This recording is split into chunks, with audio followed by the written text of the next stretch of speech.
Animating flight can be a bit tricky if you aren't yet comfortable with drawing wings at different positions and in 3 dimensions, but giving it a try is at the same time really good practice for that, probably the best you can get. Like usual though, let's start with the easiest stuff and work our way up. A gliding animation is, I think, a good starting point. You take away the flapping of the wings and can just focus on drawing different angles where they stick straight out, as well as momentum. If you have a creature or a character gliding downward, they will speed up, and the frames you draw will be spaced farther apart from each other. This momentum gained can then be used to glide a bit upward, but then they will slow back down, and the frames will get closer together again. It really helps to create guidelines for where you want your subject to go. Start with a curved path for them to follow, and then 2 more lines on each side to indicate where the wingtips reach. Where the lines are closest together, the subject is further away in perspective, and when they're more spaced out, the subject is closer. You can also add in these rungs to indicate what angle they should be at. One more thing I can point out here is that my path guideline has a twist in it. You can think of this path as like a ribbon, or like the track of Rainbow Road in Mario Kart. Here we are seeing the top of the track,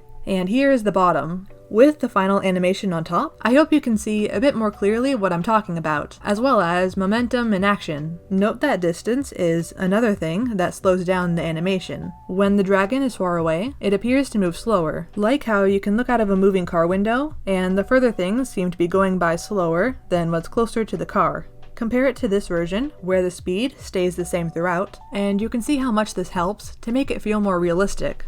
Now, moving on to how wings flap. I think a front view is the best place to start because you can see what I'm talking about pretty easily. The simplest you could do would be this. Just a very basic up and down movement. It's not very exciting and way too rigid. Wings are flexible. They bend and twist. Let's first talk about the rotation or twist that flapping wings have. But I should start by clarifying that when I say the front of the wing, I mean this side, and by back of the wing, I mean this side. When the wings are going down, the back faces forward, and when they go up, the front is facing forward. At the frames where the wings are farthest up and farthest down, neither side is more facing forward, and from this view, both sides tend to be slightly visible. It might help you to think of each wing as like a sheet of paper, 2-sided and flexible, allowing for this narrow-looking angle. Filling in the gaps with in-between frames, you get this. Let's break it down one more time. The back faces forward as the wings go down,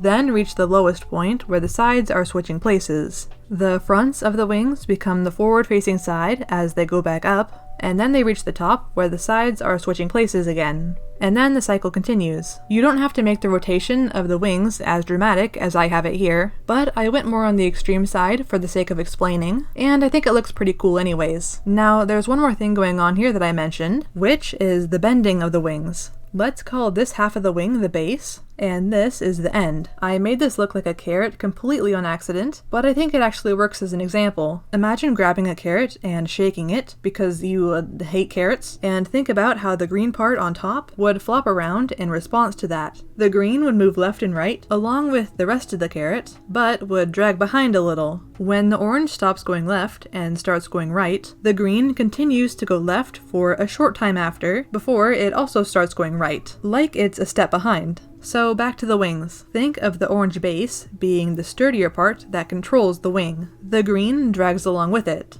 When the wings reach the top position, there will be a moment where the bases start to go back down, but the ends of the wings continue to go up further. Same with the wings at the lowest position. The bases will start to go back up while the ends continue going down. Then the ends change direction, and both sides are again going the same direction. It seems like a small thing, but it makes a huge difference. So that you don't come away from this video only understanding how to animate flapping wings from a front view, here's the same thing, but a different angle this time. It might seem tricky to figure out where the wings should face based on what we've done before, but try thinking of your camera as still being directly in front. This is the frame where the wings are going down, and the back of the wings are visible to the camera. This is the frame where the wings are going up, and the front is visible to the camera. And these are the frames where they are the furthest up and down, and neither side is more visible to the camera. One other small thing to note here, I've noticed watching videos of flying birds that when they flap their wings down, the tips of their feathers can curl up. So I've added that little detail here.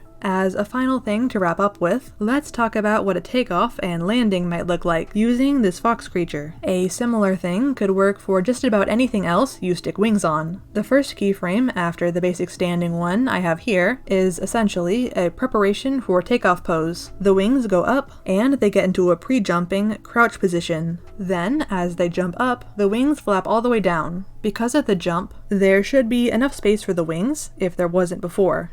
Those two keyframes are pretty much it. From there, you can animate the rest of the flight however you see best. Then, for a landing, you'll see a lot of birds glide in, then sort of put on the brakes by turning their bodies upward and doing a series of quick wing flaps. For four-legged creatures, I think it looks best for the hind legs to touch down first, since they would be the closest to the ground. But that isn't a firm rule, especially with animating creatures that aren't real. It can sometimes come down to just what you think works the best. That's all I've got for this topic. Here's a couple of other animation tutorials if you're interested in seeing more. Thanks for watching!